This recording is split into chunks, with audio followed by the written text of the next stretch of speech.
Hello my people, welcome back again to the channel. Welcome back again to Rosemary's Blog channel, where we talk about some touching stories and things we see on the internet. Guys, can you believe that this man wasn't born with one hand? Like, he was born with complete two hands, like a complete man, but life happened to him. I want you to watch this video and hear his story. The story of this man is so touching because he was trying to look for where he could get money to feed himself and his family. Like, my God, like, life happened to him and he lost his hand while he was working with a Chinese like in a Chinese company. Yeah, like, you guys should just hear the story from his mouth, like how the thing even happened to him that made him to lose his hand. Guys, just watch the video to the end, guys. His hand while working for an Indian company for a salary of 14,000 naira per month, and when the incident happened, they all abandoned him. Today he's here to share his story because he really needs help and he's hoping he gets a good lawyer to help him fight for his rights. Hi, my name is Marco Emmanuel Chukwuyenu. As of 2018, I got a job with an Indian company where I lost my right hand with a job they are paying me 1,000 naira per day. And since then, they abandoned me without any compensation. Bro, I can't believe you lost your hand while doing a job of 1,000 naira per day. Yes, I lost my hand while doing the job. But actually, the 1,000 naira was not always coming every day. It only came when we have production per day, because there are some days that we doesn't have production, and so they don't pay us. So it only come when we have production. So in a month, averagely, how much were you making? In a month, I make 14,000. Are you serious? Yes, sir. I'm telling you the truth. For an Indian company, what's the name of the company? Eastern Metal Limited. Where is it located? Located at L0SE along Agbo Asaba Expressway in L0SE there. Let's talk about your hand. How did this happen? Okay, it was a fateful night on November 10th, 2018, while I was on night duty, because I decided to sign night duty that very time so that I can also be meeting up with other activity at home, since the nature of the job is time consuming. So I can also be going to church at some time. So that fateful night, November 10th, production was about to kick off. So I went along. There's a unprotected fan. The fan has been there for long. I always go to on it anytime the production was about to start. So on that fateful day, when the production was about to start, I went to on the very fan. So on owning it, the moment I on it, the thing hit my hand. The blade is an heavy fan. It's not a light fan. Most people who have been to industry where they produce all this iron rod, you will know the kind of fan that is. A very big fan. So the blade caught my hand. So when I hit the hand at my back, I was going thinking that maybe it's just an ordinary cut. Before I could bring out my hand, I found that the thing has already eaten up my own right wrist and also scattered everything on ground with a lot of blood spilling out. And so with that, I burst into tears and shouted before other people started running out. Even my senior colleague there was asking, how did I do now? But you have been on it this thing before. I said, I don't know what happened today. Look at the normal way I went to on it, the same way I on it, but the thing just caught me. So with that fear now, everyone, some of them there, they took me to the company clinic. The moment they took me there was nobody around. The only person around said that they could not handle it, that they would refer me to hospital. So they took me to the company hospital inside Asaba. Where we got there, they said they don't have things that they will use in doing this very work. And so they gave us a referral note and sent me to FMC Asaba, Federal Medical Center at Asaba. So when we get there now, that's where I was kept in the emergency unit. So they started trying to arrest the blood first, because the thing was splashing, was peeling blood, enough blood. So they started arresting the blood, but the blood, they couldn't stop. They started trying till the time.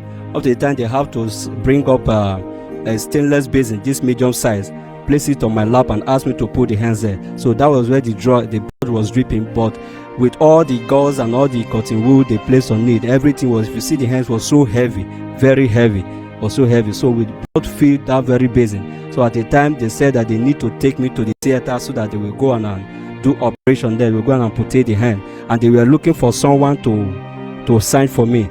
They asked me if there's any of my relation. I said my relatives are back there in my village. I'm the only one here. And they said, okay, they will need to call. I said, don't call them, because it's only my mom that you are going to call, and I don't want her to hear what is happening to me now, because we hear. I don't know, another story might come out. But let me just risk it. I said, okay, how I'm going. I said I will use my left hand to manipulate the signing. So they have to bring the file. I use my left hand, manipulate the signing. As at this time I'm talking to you, my eyes was already dizzy. I was already shaking my head, about to fall. So they said they needed the blood, because the amount of blood in me, that I've already lost enough blood. I said, yeah, they should just try. Even I said, whatever is in me will be enough to do. They should just try and take. So with that, they risk it. They have to push me down to the theater. When I went to the theater, that's when they did the whole stuff. Whatever happened, I don't know. But later, before I realized myself, they were taking me back to the ward. When I got to the ward, that was when I realized that the hand had been amputated this way. The thing actually cut in this very place, just this very place, all this way, but it scattered the whole thing. So when we get to inside the theater, that's where they then amputated it and did it this way, so it will look good. So this is how everything happened. Then I stayed in that hospital from that very 10th of November all through till 26th. To be honest, it was the company that was responsible, that had been sending help, sending medication money. Anytime medication got finished, they will send to the company. The company will send their delegate. They will come and take care of the medication, everything. So till 26th of that November, I was discharged. The doctor said I'm due for discharge, that I should go home and complete the dressing, that since they have lost the stitch, so go home and complete. I said no problem. So when we get to, we went back to the company the same day. Me, my mother, and one of my uncle is late now, Chukuma. So we went back to the company. Getting to the company, they called me inside. They said, okay, they are sorry for everything that had happened. That okay, what will happen? They will give me some money. They gave me 20,000 that I should go and continue my treatment, that they will get back to me. That is all. When I got home, we got home that day, we sat. Later, about 2 weeks interval, I received a call from the company again, that they needed my address. I said okay. So when I told them my address, they later, after 2 days, they sent a letter to a post office in my community. So they called us from the post office that we should come and collect the letter that the company sent for us. So getting there now, I saw the letter. Opening the letter now, the letter read that they don't have anything to do with me again. That since they have taken care of the hospital bill, that they will not have anything to do with me again. That they have already paid almost 200 and something thousand. So therefore, they don't have anything to do with me again. So I say, but even they want to send this thing. It shouldn't be now that I'm still not seeing this kind of pain at this particular time. I said, okay, no problem. So without fear I then told my mom. So we started looking for the help of a lawyer. But we get to a lawyer will get to say, okay, what will happen, that we need to give him 20,000 to write a letter first, where they will write the letter to the company. When they get to the company, that when the company reply, before they will know the next procedure. So we gave them 20,000. Then later, they wrote the letter. The company didn't reply the first one. They wrote the second one before the company replied and sent back that I'm the one that made a mistake. I didn't on the fan the way I supposed to on it, and I on it from a wrong direction. I said, where did they get all this information from? In the first place, I was with my senior colleague who was there with me, who saw everything when I was on it.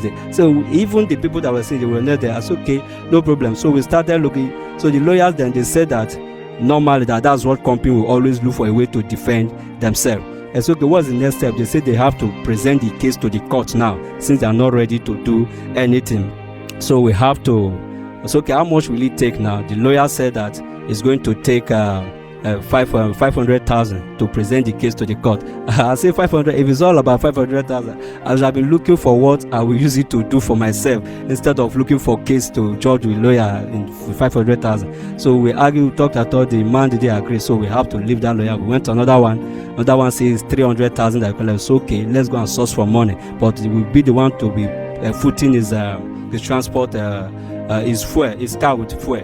I said, okay, no problem. So we started searching for money, but we couldn't get any money, any help, 300,000 to do that. So I forgot the case.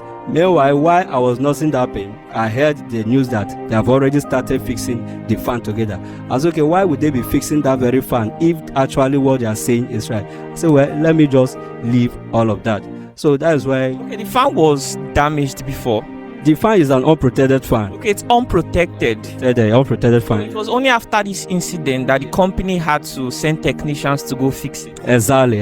While I was still in the hospital. Were you the only person who have had this incident in that very company? Not actually, because when I had this very injury, they sent. I was told by some people that came visiting that even the fan has injured some persons there, but they hide the case. They say these are the things that are always been with Indian company. I say, well, as I don't know, then why must it be when I had this injury, cutting off my hand, my right hand, is when they will have to fix it? I say, well, so that's how we went all about the matter. So since then, they never called, they never replied. We never even visited because there was no money to look for any lawyer again. You see, now when person sleep as courts, 9 footstep they change. Can you tell us the name of this company again clearly? It wasn't really clear the first time you mentioned it. Okay, the name of the company is Eastern Metal Limited. It's at L0SE along Agbo Expressway in Delta State. It's an Indian company. It's an Indian company. All right, guys, you've heard the story yourself. It's quite sad anyway, because I'm sure because of this situation, there are so many opportunities that this guy can no longer enjoy anymore. Because, in fact, I want you to tell us, how has life been for you ever since this incident? Well, honestly speaking, it has not been too good. It has not been too sweet for me. I must say that it's as a result of that made me left Delta State to come into Port Harcourt at least to nurture my gift, because since there was no way, I've lost the hand, I know I cannot be employed, and even now I'm not even interested in working for anyone at all. Then you come here and say, let me nurture the gift I have inside. What's the gift? Okay, I'm a singer, I'm a gospel singer, and because of this now I've already released some song as well, which a song that I've already put in the. Can you sing for us? Okay, the name of the song is Wekubiro. Is a mixture of English and Yoruba language. It says like this: Orena miwo, solo bro mi yeruwe, orena mi jiruwe, Wekubiro, orena miwo, solo bro mi yeruwe. Ogene mi jiruwe, Wekubiro. That's the chorus of the song. So. Yeah. What do you guys think? So you're watching this video right now. What do you think should be the action of this young man? He has attempted to have a legal jurist pursue this case for him, but fortunately he could not pursue that because of financial difficulties. So I really don't know what you think about this very story. Kindly let us know in the comment section. Meanwhile, what is something you like us to help you with right now? Well, do you need a lawyer or what? For the now, I wouldn't want to. If a lawyer can help me, then that would be another. But for me, I need help from fellow Nigerians, from Africans and the world at large. I need help to nurture my gift, to work on my song, and also some good gift that I have. Instead of me to be chasing case, since the company has abandoned me, I leave the battle for God to fight. I leave the battle. How are you surviving? I've been surviving through. Sometimes my mother too send me. She also send me some money for me to help, and then some friends also help me. Presently, I'm squatting with relatives of mine, with his wife in one room over there at Iwofe. That's where I'm managing and then doing a kind of ministerial training as well in a church. You want to be a pastor? Yes, sir. Let me be a pastor, and then also with my gospel song as well. Yeah, so guys, I really don't know what to think about this young man. If there's a lawyer watching this video right now, maybe you operate pro bono, you want to assist him to pursue this case, and you strongly believe that it's going to be fruitful, kindly reach out to this young man. Could you call your phone number? 070-3462-4603. This number registered on WhatsApp? Yes, sir. Okay guys, if you also have any form of support you love to extend to this young man, please feel free, because the story is quite sad. I can't imagine all of the people out there that have had issues like this, but unfortunately nobody to hear them out. So it's really sad at the moment. I think that what we should do is see how we can come together to help this young man, and hopefully things will be fine. I'm really sorry, bro. I'm so sorry. What did you say your name was again? Marco Emmanuel Chukwuyenu. What's the name of your song, your album, everything? Wekobiro is the title, and it's in all social media platforms. It's all stores. Okay, Wekobiro. Wekobiro. Okay, if they search your name and the Wekobiro, they'll see the song. Yeah, you will search Mark Minister. That's what the name. That is my artist name. That's my stage name. Mark Minister. MAKINISTE. Chai, this is a very handsome guy. You like this life, you get as a bio. Really, like, you guys that are fine, you're healthy, you really need to be thanking God, though. You don't know what God do for you. Like, seriously, some people are really going through a lot. Look at this guy that was healthy, strong, like his 2 hands was there. Now look at him, my people. Just look at him. Like, we just need to be thanking God every day of our life.